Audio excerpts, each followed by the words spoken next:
Hai, selamat sejahtera saya ucapkan kepada Madam Doresima dan rekan-rekan sejawat sekalian. Nama saya Alfred Gentenio, matrix number 07DKM21F1025. Hari ini kami akan membentangkan nilai masyarakat NPU 23042. Tajuk kami adalah Sejarah Pribumi di Sarawak. Dan berikut adalah nama-nama ahli kumpulan saya, yaitu Wong Bui 07DKM21F1021, Berselidim 07DKM21F1017, dan Valentina Marius 07DKM21F1037. Tahukah Anda, Sarawak merupakan wilayah terbesar di Malaysia. Sarawak hampir 124.450 km persegi.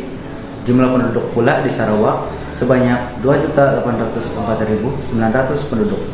Oleh itu, tidak heranlah Sarawak mempunyai berbagai sejarah pribumi karena banyak etnik-etnik yang ada di sana. Menurut kajian sejarah, penghunian manusia yang paling awal di Sarawak ialah di Gua Nia, bermula pada 40.000 tahun yang lalu. Seperti yang Anda lihat di sini, etnik suku kaum yang terdapat di Sarawak juga boleh dibahagikan mengikut tempatan, seperti pantai pesisiran pantai, lembah sungai, daerah pedalaman, dan kawasan tanah tinggi. Kawasan yang paling padat dengan penduduk ialah kawasan dataran pantai dan lembah-lembah sungai. Seterusnya, saya akan serahkan kepada Saudara Wong untuk menerangkan lebih terperinci tentang sejarah pribumi Sarawak. Terima kasih Saudara Alfred. Seterusnya, keberbagian etnik dan suku kaum ini menampakkan kemajemukan penduduk di negeri Sarawak yang mempunyai kira-kira 27 etnik yang hidup dalam semangat harmoni dan bersatu padu tanpa mengira perbezaan antara satu dengan yang lain. Kesemua etnik dan suku kaum ini mempunyai bahasa, kebudayaan, dan cara kehidupannya tersendiri, termasuk juga perihal adat yang unik mengikut suku kaum. Berikut merupakan 27 senarai etnik dan suku kaum yang terdapat di negeri Sarawak. Pertama sekali adalah kaum Iban, seterusnya kaum Cina, kaum Melayu, kaum Bidayu, kaum Melanau, kaum Kayan, kaum Kenya, kaum Lun Bawang, kaum Penan, kaum Kelabit, kaum Kedayan, kaum Bisaya. Seterusnya kaum Berawan, kaum Lahanan, kaum Sekapan, kaum Kejaman, kaum Punan, kaum Baketan, kaum Ukit, kaum Sihan, kaum Tagal, kaum Tabun, kaum Saban, kaum Isung. Dan seterusnya kaum Longkiput, kaum Karazan Dusun, dan kaum Murut. 6 kumpulan etnik utama di negeri Sarawak ialah kaum Iban, kaum Melayu, kaum Cina, kaum Melanau, kaum Bidayu, dan kaum Orang Ulu. Senarai suku kaum yang disenaraikan di atas adalah antara etnik dan suku kaum pribumi yang terdapat di negeri Sarawak yang terkenal dengan gelaran lain, yaitu Bumi Kenyalang. Ini adalah kerana di Borneo, terutamanya di negeri Sarawak, terdapat banyak burung kenyalang yang menjadi simbol kebanggaan seluruh rakyat negeri Sarawak. Terima kasih kepada Saudara Wong. Seterusnya beralih kepada kesan-kesan sejarah masyarakat pribumi Sarawak. Antara kesan-kesan sejarah masyarakat pribumi Sarawak ialah masyarakat setempat yang lain dapat mengetahui adat resam, budaya, dan asal-usul masyarakat pribumi Sarawak. Dengan adanya pendedahan kepada sejarah masyarakat pribumi Sarawak, sama ada melalui pendidikan ataupun media elektronik, masyarakat setempat yang lain dapat mengetahui serba sedikit mengenai latar belakang adat resam, budaya, dan asal-usul sejarah masyarakat pribumi Sarawak.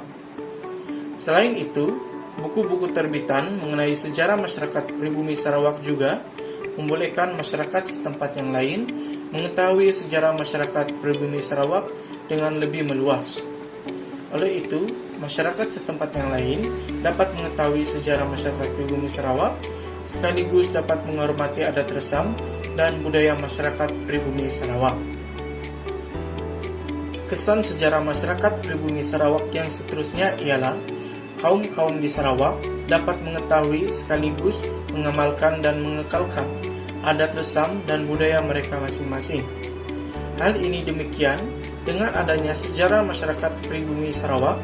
Masyarakat pribumi Sarawak dapat mengamalkan dan mengekalkan adat resam dan budaya mereka mengikut kaum masing-masing, supaya adat resam dan budaya mereka tidak hilang di telan zaman.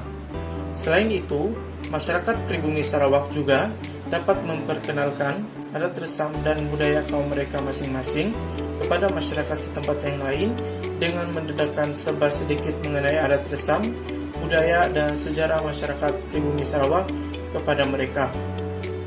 Oleh yang demikian, masyarakat pribumi Sarawak dapat mengenali dan memudayakan adat resam dan budaya kaum mereka masing-masing, sekaligus dapat mewariskan adat resam, budaya, dan sejarah masyarakat pribumi Sarawak kepada anak cucu mereka agar adat resam, budaya, dan sejarah masyarakat pribumi Sarawak dapat dilestarikan.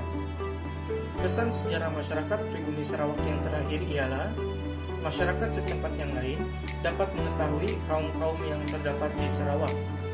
Perkara ini demikian, dengan adanya sejarah masyarakat pribumi Sarawak, masyarakat setempat yang lain dapat mengenali dan mengetahui serta mempelajari asal-usul dan budaya kaum-kaum yang ada di Sarawak, seperti kaum Iban, kaum Bidayu, kaum Melanau, kaum Kenya, kaum Kayan, dan sebagainya. Selain itu, masyarakat setempat yang lain juga dapat mengetahui bahwa kaum-kaum tersebut juga mempunyai perbezaan dari segi adat resam, budaya, dan bahasa yang digunakan dalam pertuturan harian. Oleh itu, dengan adanya sejarah masyarakat pribumi Sarawak, kaum-kaum yang ada di Sarawak dapat dikenali dan diketahui oleh masyarakat setempat yang lain. Seterusnya saya serahkan kepada Saudari Berseli untuk meneruskan pembincangan ini.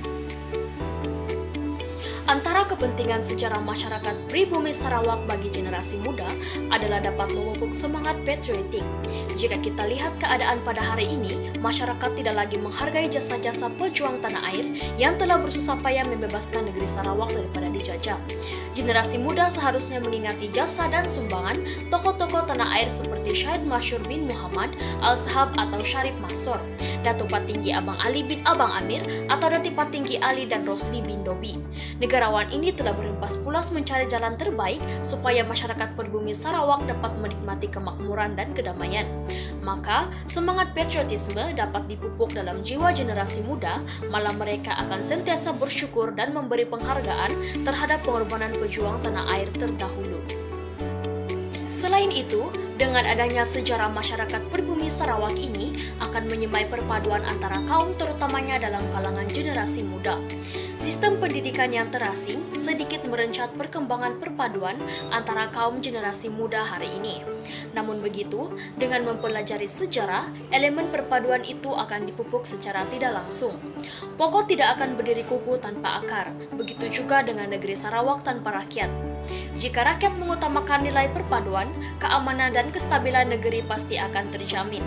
Contohnya, pada tanggal 1 Agustus 2015, Ibu Negeri Sarawak yaitu Bandaraya Kuching telah diisytiharkan sebagai Bandaraya Perpaduan di Malaysia. Sejarah masyarakat pribumi Sarawak telah membuktikan dapat mengekalkan tradisi dan bahasa pertuturan turun-temurun, terutamanya generasi muda. Hal ini demikian karena walaupun ada bangunan bertaraf antara bangsa, sistem rumah panjang masih tidak dilupakan. Di kawasan luar bandar, sistem rumah panjang masih lagi wujud meskipun kebanyakannya telah dibina secara moden. Setanding dengan penempatan yang dimajukan, semakin banyak universiti bertaraf antara bangsa seperti Lim Kok Wing dan University College Science dan Teknologi UCTS yang ditubuhkan di Sarawak.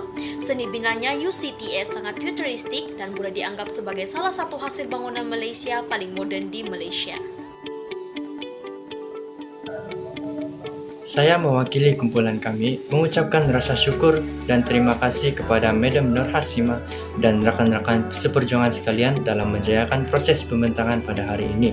Semoga kita semua akan peroleh keberkatan daripada Yang Maha Esa dan tiada utayan kata yang mampu dilafazkan selain ungkapan rasa kesyukuran yang tulus, ikhlas buat semua. Berakhir sudah majlis kita, moga bersuah masa hadapan. Andai ada tersasul kata, salah silap mohon dimaafkan. Sekian sahaja dari kami, salam hormat dan terima kasih.